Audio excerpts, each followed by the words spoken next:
மிதுன ராசி புனர்பூச நட்சத்திரம் மனைவி, சிம்ம ராசி பூர நட்சத்திரம் கணவர். ஸோ உங்க 2த்துக்கு பொருத்தம் இருக்குதா அப்படின்ற ஒரு கேள்வி. ஸோ அப்ப நீங்க திருமணம் எல்லாம் பண்ணிட்டீங்க. ஸோ உங்களுக்கு ஒரு கியூரியாசிட்டி நம்ம ராசி நட்சத்திரத்துக்கு எப்படி இருக்கு அப்படின்ற ஒரு கேள்வி. ஸோ அப்ப உங்களுக்கு பேசிக்கா உங்களோட ராசி நட்சத்திரங்களை பார்க்கும்போது 10க்கு 5 பொருத்தம் உங்களுக்கு இருக்குது. மீதி 5 பொருத்தம் இல்ல.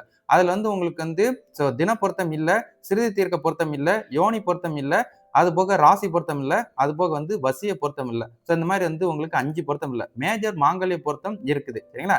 ஸோ அப்ப இப்போதைக்கு கணவன் மனைவிக்குள்ள சில கருத்து வேறுபாடுகள், சில மிஸ் அண்டர்ஸ்டாண்டிங் உங்களுக்கு போய்கிட்டு இருக்குதுன்னா, அதுக்கு மிதுன ராசிக்கு இந்த குடும்ப வாழ்க்கை, இந்த திருமண வாழ்க்கைலாம் நல்ல விதமா தான் போய்கிட்டு இருக்குது இந்த வருஷம். ஆனா இந்த சிம்ம ராசிக்கு தான் இந்த வருஷம் ராகு கேது பயிற்சி ஓடுறதுனால, அது உங்களுக்கு சில கருத்து வேறுபாடுகளை ஏற்படுத்தும். ஸோ அதனால உங்களுக்குள்ள கருத்து வேறுபாடு, மிஸ் அண்டர்ஸ்டாண்டிங், மிஸ்கம்யூனிகேஷன் இருக்குதுன்னா, இந்த வருஷம் உங்க கணவருக்கு டைம் சரியில்லை. நீங்க பேலன்ஸ் பண்ணணும். கரெக்ட்டா உங்களோட கணவரை வழி நடத்துறது, குடும்பத்தை பேலன்ஸ் பண்றது, பொருளாதார ரீதியா நீங்க அடுத்த கட்டத்துக்கு நகர்த்திட்டீங்கன்னா சிறப்பு. அடுத்த வருஷத்துல இருந்து தான் உங்களுக்கு நல்ல ஒரு வாழ்க்கை திறமை அமையும் அப்படின்றத ஞாபகப்படுத்துறேன். ஏன்னா அப்பதான் இந்த சிம்மராசிக்கு ராகு கேது பயிற்சி முடியும் அப்படின்றத நான் ஞாபகப்படுத்துறேன். சரிங்களா?